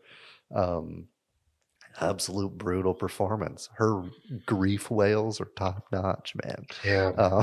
Like it's rough. It's some fuck. Why am I blanking on her name? Katie Dickey. No. Well, Her but no. name in the movie? No. In Hereditary. Toni Toni Collette. Collette. It's very Toni Collette in that movie. They have similar grief wails, and they're fantastic. Um, I do think she has the least to do in the movie, Yeah. being a Puritan housewife. You don't get a lot to do in life, anyways, apart from your children. And so seeing them ripped away one by one, by two by one, is intense and it's hard to watch. And really, you sit in her place for a lot of the movie. Whenever you see something horrific happens, you're pretty much feeling how she feels and seeing it through her eyes. You're equally as horrified watching Caleb getting grabbed, watching babies getting mashed. You feel her pain that she's gonna feel. Obviously, not to the extent nobody's watching this movie and then fasting out of grief for a few days, but um, she still gives an incredible performance. We mentioned physicality and performances. I think she nails that. I Yeah. just wish her character had a little bit more to do. But that's pretty much the only gripe I have with her. What do you think? I agree. I think even 2 pages in the first act would have been great before they leave the village. Hmm. I understand that you need to stay with Thomas in that scene, but it would have been nice to hear her say something about like saying goodbye to another neighbor or something like that. I don't know. Yeah. Um, yeah. Like on top of everything that Jared mentioned, there's like she's homesick too, and like she really misses. She had no real choice in any of this. Hmm. She is. There's an admirable thing about being willing to follow your husband into the wilderness to try to start over and start a new life and still try to raise your children. But she pays a heavy, heavy, heavy, heavy price, the heaviest price of the movie for it. And it's really, really, like you said, hard to watch. This didn't even occur to me until I watched Underground Railroad, and because this happens to another character, but like you're still I didn't even think about it until, like, because I'm not a woman, it never occurred to me, but like even if your baby dies, your body still lactates, and Yeah. it's oh my god, dude, like That's fucked. on top of the hormonal imbalance, on top of the psychological trauma of losing a child, like your Hmm. body is still reminding you every single day of what you lost. And like even in her nightmares with the crow biting her nipples, and then you see blood, and you see blood around there when she wakes up. Like it's just really, really sad and really, really tragic. And I think Robert Eggers, having done all that research on New England and having done all that research on the women of New England, and seeing like the good and the bad that those Puritan women did, I think Hmm. I think he does a good job of like yeah, it's bad that she's turning against her daughter in this crisis, but also like look at everything, and be right with her when she's enduring this loss, when she has no choice but to take it on the chin, and it Hmm. sucks, man, it sucks. Her cradling Caleb's body while it's in the ground is like, holy shit, Yeah. dude. Yeah. Um, she's fantastic. Sure, she's pretty much strictly victim in this movie, but she plays it so well. Yeah. Um, we'll move on to Papa Bear, William, Ralph Ineson. Um, another great performance. Surprise, surprise. Yeah. Everybody kills it in this movie. That's why we're giving it such high praise and high scores. Um, he he plays a great father figure. He toes the line between strict and caring in a nice way. Um, and it's just, I don't know, something about him is very commanding. You just want to please, even though you're like, you don't even know him. You're like, I'll wash dishes for you, man. Like, what can I do? Uh, it's, it's great. He has a great relationship with Thomason. I love their dynamic together. Um, and with his wife having to like lie and like kind of cheat her out of her belongings to just try to make the family survive. He'll do anything for that, and it's great. You see the desperation, but willingness to work for a better future. And I think he's a great movie dad for that reason. Hmm. What do you think? Um, well, I mean, the whole thing is his fault. No, I'm just kidding. Also true. Um, no, I think next to Thomason, he has the most cleverly written arc out Mhm. of all of them. His pride being his literal downfall, and Yeah. his um, you know, like there's something admirable about someone who refuses to back down because of their beliefs, but Mm. he you hear it in his prayer near the end, like and then the night before the end, where he's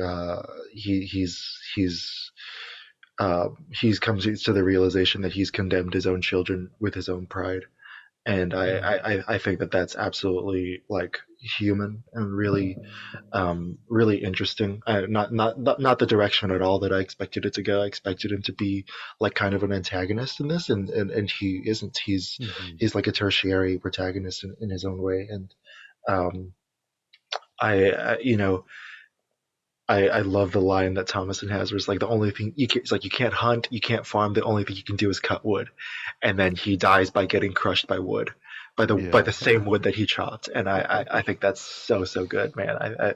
I absolutely love that. Um, I I also see like um, somewhat uh, in his silhouette and in his character design, in his costume and hair and makeup, a kind of Christ-like a figure.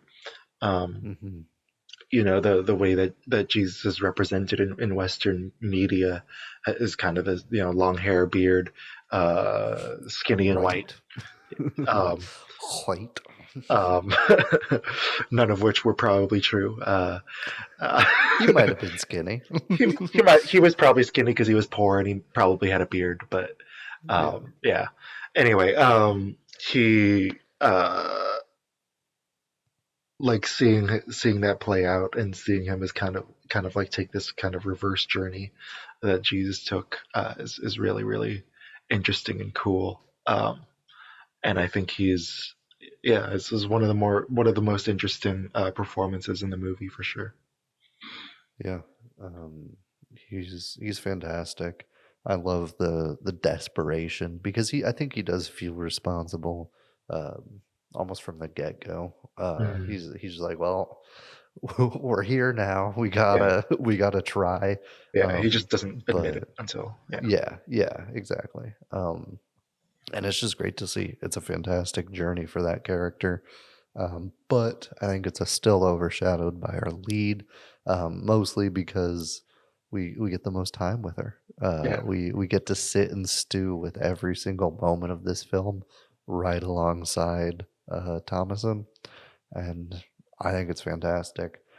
Thomason is a great character. Very rarely do you see like a brutal horror movie like this, and it ends with a well, you can't beat them, join them kind of attitude, where you go from just being beaten down so far that you just really have no options and no choice, and you just get manipulated into being something that you've hated and been fighting against. Um, and it's fantastic, man. Just watching everything unfold through her eyes is a beautiful journey. What do you think about Thomason? I remember this film critic. I don't remember who it was though, but like someone pointed out like if you want to like watch her journey, just watch her hair, and like from the get go, she has like one hair out of place when they're in front of the town when they're at the town hall meeting, and she's Mhm. realizing like the life that she's about to leave behind.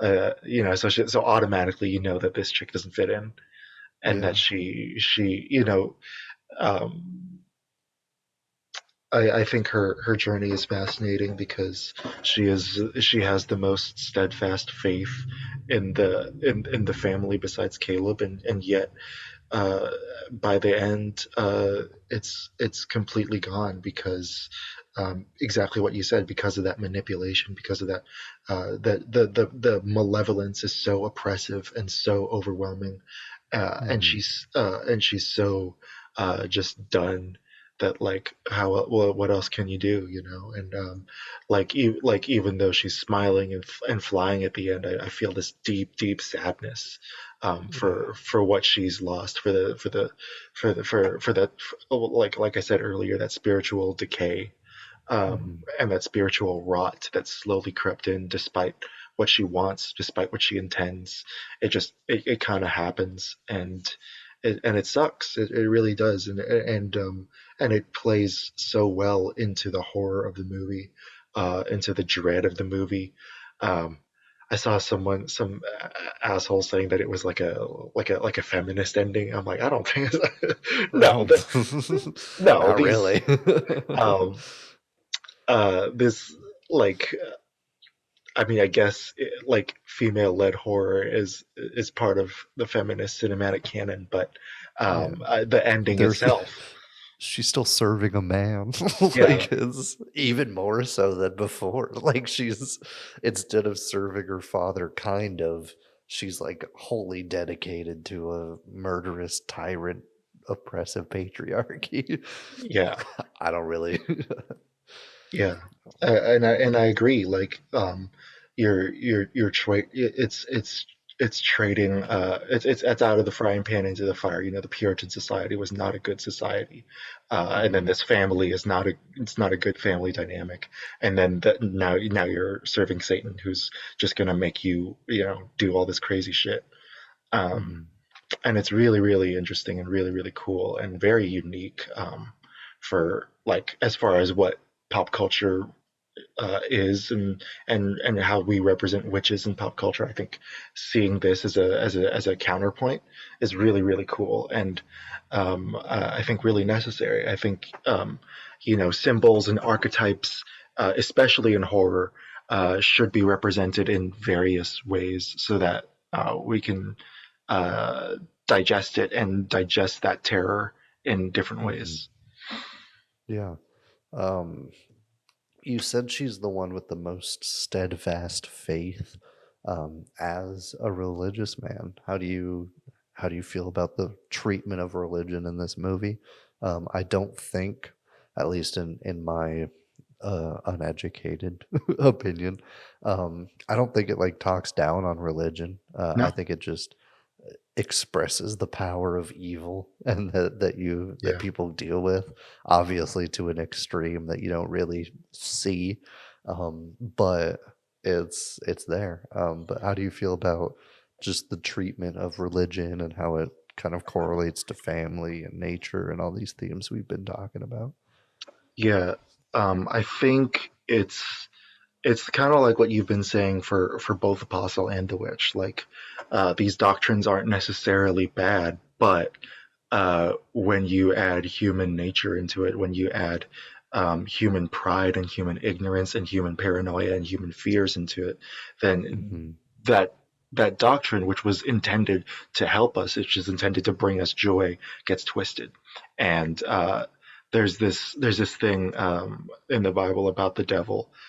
Kendrick Lamar even says it. He says he reads the Bible too. The devil knows the scriptures. The devil knows how to Hmm. twist it, and so he does. And you see that in the thing. You see the witch and Black Phillip twisting the words of scripture, in the twins, in and in William, and sometimes in Thomason as well. But Hmm. yeah, like, as someone who prays to Jesus, it just made me sad. And so yeah, like, I don't think the movie. I agree. I don't think the movie talks down on religious people. I don't think the movie, um, you know, treats them like they're stupid because they're religious.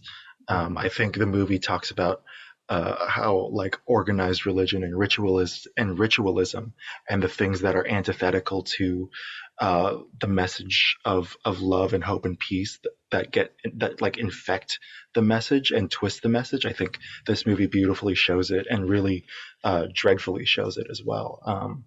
I also what was I gonna say? I also think having Caleb there is a great little thing because like yeah, you get to see someone like actually choose salvation, and I think that's pretty cool.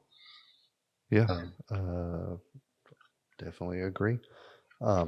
We are approaching the 2 hour mark. Oh really? long episode. So I guess I'll kind of jump to this question unless you have burning stuff you want to talk about. Is it scary? Especially in the second half, yes. I mean, like you said, starts off with baby pesto, and you're like, I went on a first date to see this movie the first time. Oh fuck! And it was it was awkward. There was a second date though, so hey, good for that. But was it the rewatch? No, that would have been funny though. You want to go watch a baby get mashed again? Terrible. There's a scene in Always Sunny where Danny DeVito's getting a hand job. And he's like, you're just mashing it. All you're doing is mashing it. And whenever I watch that scene, that quote just plays, and it's horrifying. Terrible, dude. Terrible. Yeah, it's awful. Jeez.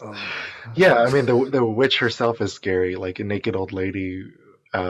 A naked fat old lady is really terrifying, especially with those teeth and with the eyes. You barely see her, but she's, it's horrifying. The scene when Black Phillip finally talks, "Wouldst thou like to live deliciously?" Still, third time watching it, still makes my skin crawl, man. I love it. I think it's beautiful. I think it's brilliant. And I'm so excited to see what Robert Eggers can continue to do with this genre. The Northman. I don't know if The Northman's going to be horror, but it looks like it's going to be. I don't think it is. Yeah, they according to the actors, like we've never seen anything like it before, so it'll probably be like a blend of like. It looks like some psychedelic, some action, some horror. I don't know. And I like his approach in The Lighthouse, which is like a more like existential horror. Yeah. Do you like this or The Lighthouse more? I feel like it's a pretty constant debate between Eggers fans. I like the cinematography and editing better in The Lighthouse, but I think something about this script really attracts me. I think I like but I don't know because Willem Dafoe. That is, yeah. So The Northman is going to be like peak for you because you got Anya Taylor-Joy and Willem Dafoe and Bjork and 2 Skarsgårds, not even just one, dude. And Ethan Hawke, like, yeah, that's perfect. It's so stacked, dude. He's perfect for a Robert Eggers movie. I don't know why I never thought of it until he got cast. Yeah. Yeah. Anyway. No. Yeah. The horror in The Witch is what makes me appreciate Robert Eggers as a filmmaker and why I'm going to keep going to his movies in theaters. Yeah, I don't know what to give the edge to because they're so different. Yeah, it's tough. Favorite scenes. I'll go first because fuck you, you stole all mine last time. Go for it. Obviously, the exorcism of Caleb. We've talked endlessly about it. Of course, it's gonna make it. It might be my favorite scene in the film. That Caleb being tantalized by the sexy witch and that jump scare. I'm with you. I think it's one of the best in the entire film. I love when Thomason and the twins are locked in the shed with Black Phillip because that's when like anxiety is just getting peaked because you know how much evil is in there that just like still shots of the twins looking at a corner can be terrifying. Yeah. The whole last 20 minutes, am I allowed to say that? from Sequence. from Thomason like beating the shit out of her with the fucking cleaver is brutal. And then all the way to when she joins the coven is absolutely fantastic. Mhm. And I feel like there's a scene I'm missing, but I don't know, not off the top of my head. I will say my favorite shot is like one of the first with them in the wagon, just like swaying, going off into the distance. Love that shit. But those are my top of the favorite scenes, so I'll leave it there. Yeah. I talked about loving the grays in the movie, but so many of my favorite scenes are the orange scenes. There's the speaking to Black Phillip for the first time. Love that. You can barely get a glimpse of the character design, but it's like this really weird embroidered, almost leather jacket that he wears. He's like a pirate.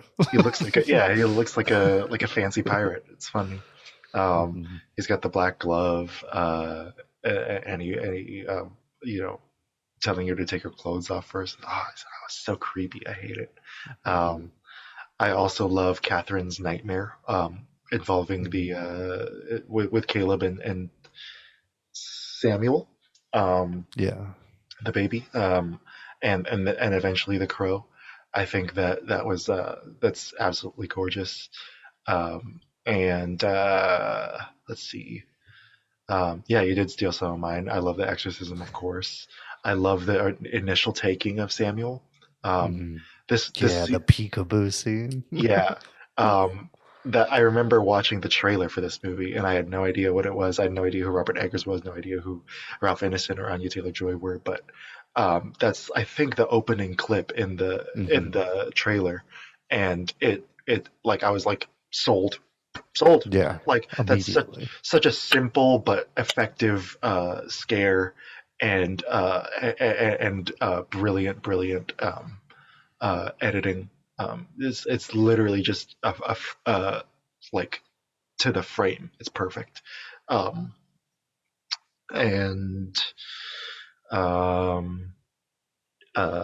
Caleb's encounter with the witch. With the young witch, and then it being a trap, kind of right after we not right after, but right after him and Thomason go investigate the traps, he falls into one. I think that's brilliant. Most of the movie is pretty amazing. Of course, the death of William is up there as well. Yeah, corruption, thou art my father. So good. Yeah, absolutely fantastic movie. Honestly, both of them. Yes. Watch them both if you haven't already. Also, why are you here? I love it. It's on like Prime if you pay more. I think it's Showtime. Also you have to pay more on Prime. It is on Showtime too. Yeah. But it's worth it. It's a fantastic movie. Absolutely love it. And thank you guys for joining. Thank you for showing me Apostle. It was another great time as always. Hell yeah, dude. Hell yeah. I think you could also just get it on Blu-ray. It's like $6 at Best Buy. So just buy the Witch. Yeah. It's a masterpiece. You might as well. Yeah. Hell yeah. Okay. Thank you, audience. Thank you, Jared, for picking one of my favorite movies of A24. Of course. I'm glad it was definitely my first choice, and I didn't fuck up on any others. I'm surprised that wasn't the first one that you said, but yeah, it was the first one I thought of, but I was like, I can't. I always pick in the cliche ones. Like I fucking picked Eternal Sunshine for our memory episode. For fuck's sake. I gotta try to spice it up a little. Oh, you're good, dude. You're good. I picked a cliche one a couple times. Which one was the one that I did recently? All of my music videos. Fair. And anyway, thank you. We love you. Goodbye.